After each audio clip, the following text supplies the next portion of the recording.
Kung ikaw ay naghahanap ng property na 2-story na single attached, complete turnover at ready for occupancy, ay may recommend ko po sa inyo itong house model na Belly Model Unit dito sa Masahito Homes 13.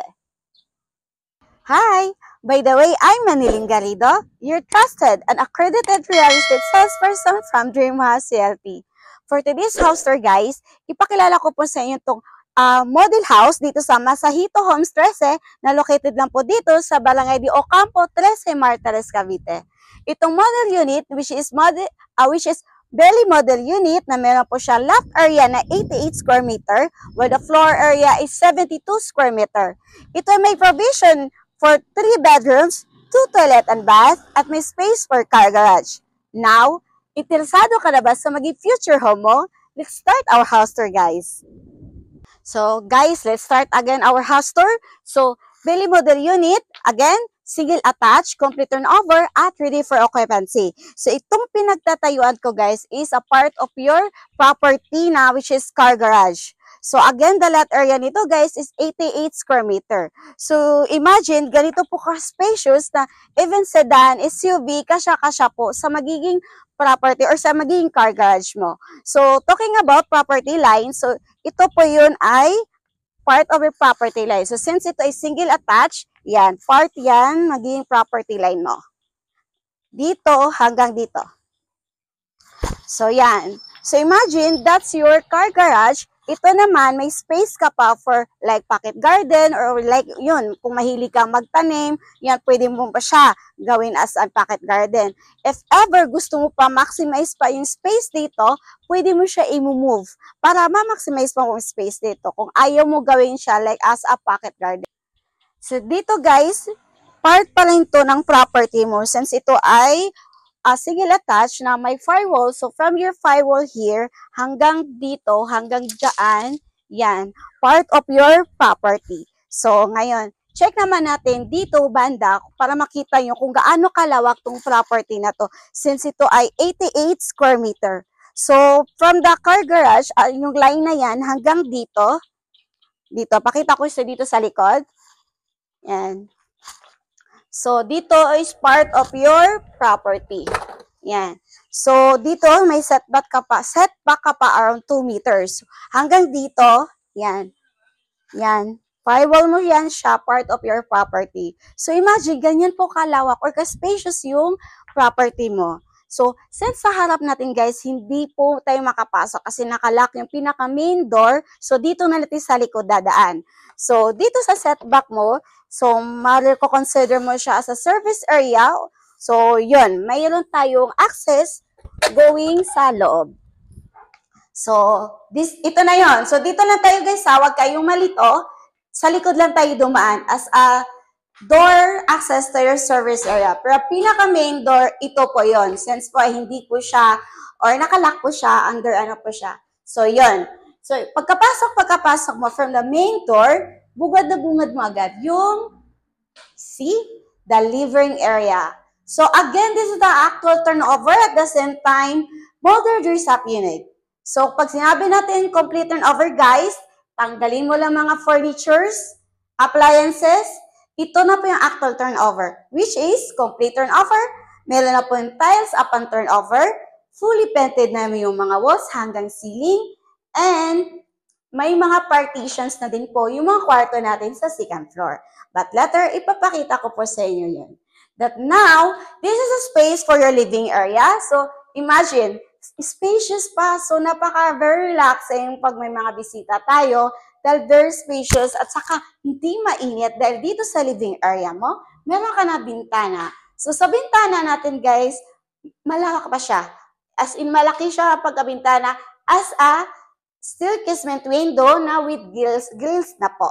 So again, since yan ay living area mo, ito naman ay space for your as a dining area. So, nagkasya siya at sa 6-seaters. Kung gusto mo mas malaki pa dito, kasya-kasya pa rin yan. Since ito ay may floor area na 72 square meter. And that's your dining area, while this one is kitchen area. So guys, this is the actual turnover. Imagine, napakalapad. Diba? At meron na po siyang tiles, yung countertop natin. may sink, and may faucet na. Of course, hindi ka mainita habang nagugas ng plato dahil napaka-spacious or napakalapad ng bintana mo na very absorbing ng natural light, and hindi ka din masusuffocate dahil naka-steel casement window yung mga bintana natin with grills na din po. So, ganyan siya ka-protected. At di lang yan, upon turnover of your unit, meron na din po siya kasamang modular cabinet. So as in less na ipapagawa mo dito sa property upon turnover. So free na siya upon turnover. Since ito ay may extra space here, pwede ka din po maglagay dito na like refrigerator kasi naka-ready na po yung mga saksakan natin. And dito naman, pwede niyo po siya gayahin. Dito naman, lagyan mo na as a lutuan po. See? Now, check naman natin the toilet and bath. So guys, pwede nyo to siya gayahin ha. This is a molder up unit. Pwede nyo gayahin kung paano sinet up yung mga appliances po. Now, check naman natin the toilet and bath. Dito sa toilet and bath, guys, complete na din po siya. Kung ano po nakikita nyo, ito po yung actual na i-deliver upon turnover na magiging unit nyo. Again, complete turnover, may tiles na po yung floor, fully painted na po yung mga walls hanggang ceiling. And of course, hindi po nawawala na meron na po tayong lavatory, bowl with flush type, shower, nalagay ng sabon, nilagay tayo dito na faucet, lagay ng tissue, and of course, meron din po yung bintana. And nakagandahan po dito, hindi lang po sa floor ang may tiles. Meron na din po tayong banda sa shower area mo dito, naka-tiles na rin po. It's up to you kung gusto mo pa i-fully tiles mo yung toilet and bath mo. Now, check naman natin going second floor. By the way, guys, yung door natin dito is PVC type. So, going second floor, meron po tayo dito, another bintana. So, ang kakagandahan dito, guys, maraming bintana. So, hindi ka po masusuffocate and natural light ang pumapasok sa property mo. So, now, yung hagdan natin, yung hawakan natin, combination of wood and bakal. And ang kagandahan dito, buhos na pagkakagawa yung hagdan natin. Kay garantisado, matibay yan dahil ito ay tatakma sa Hito Homes. So now, check naman natin, going second floor, yung footstep natin, aside from buhos na pagkagawa, yung apakan natin is wood planks type. So, napakatibay yan. So again, this is the actual turnover, guys. Kasama niya pagka-turnover ng property mo.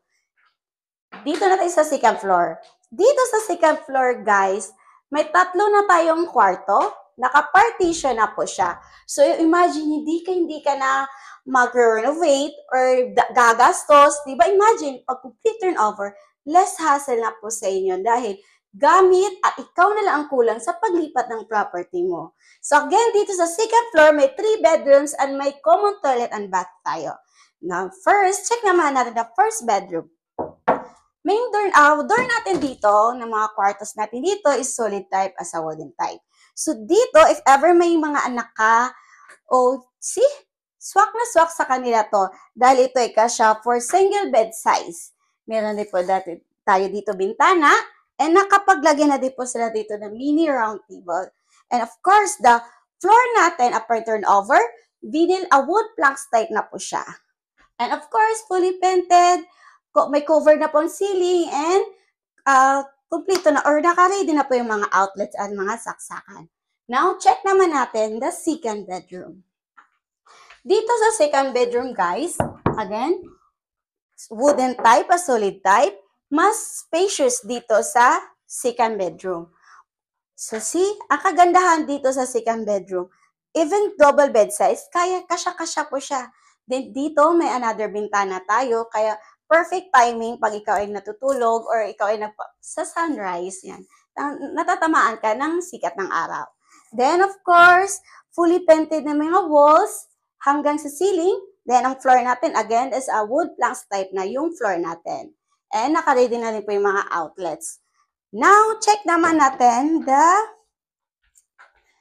before natin check, guys, yung master bedroom, check muna natin the common toilet and bath.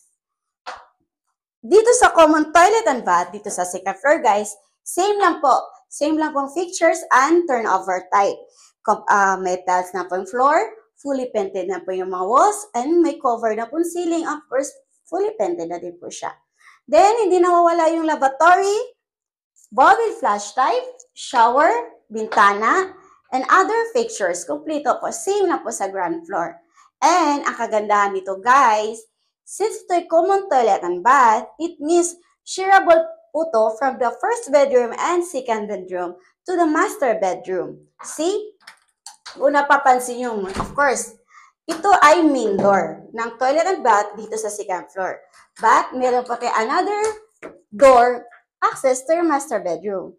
If ever kung ayaw ni master bedroom na may ka-share siya na toilet and bath, pwede naman to siya ilalak. Pero at least, may option pa rin sa first and second bedroom to use the toilet and bath.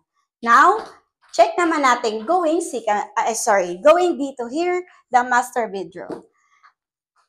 Yun, di ba? See? Master bedroom. Pag sinabi natin master bedroom, guys, of course, expected natin siya yung most spacious na area or spacious na kwarto. Again, king or queen bed size, kasya dito. The floor natin, naka-ready na po siya. Wood planks type, fully painted na may mga floor hanggang sa ceiling, naka-ready na po yung mga outlets. So, as in, gamit na lang talagang kulang dito, guys.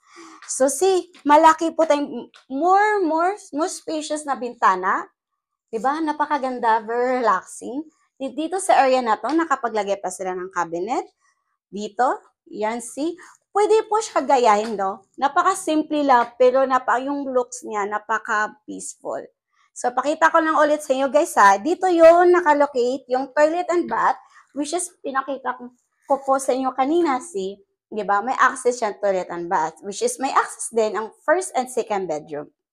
Now, check naman natin, ang kagandahan dito, guys, sa balcony natin, of course, yung master bedroom natin, may sariling access going to your balcony po. So, ang main door natin dito, or door natin ng steel door type. So, napakatibay yan.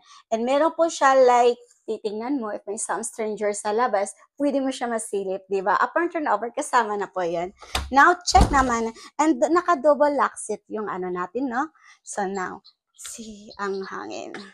So, kung ikaw ay, di ba, ang ganda-ganda magmuni-muni dito, ang pinakagusto ko sa isang property is yung may balcony. Kahit sino, di ba, gusto-gusto natin yan. Siyempre, gusto mo magmuni-muni, mag-relax, di ba? Aside from that, napaka-peaceful ng mga kapitbahay mo dito. Hindi crowded.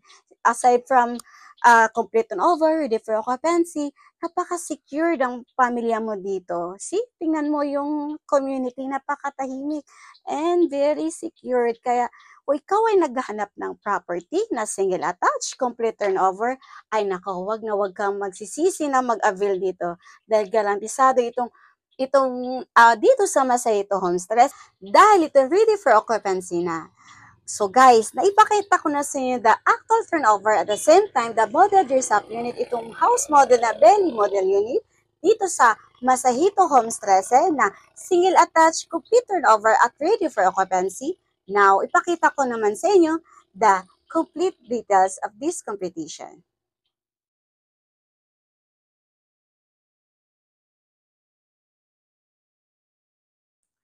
Kung nagustuhan mo aking house tour vlog for today, huwag ka na magdalawang isip na i-message ako para i-assess ko kayo for the house tripping hanggang reservation hanggang turnover ng unit nyo.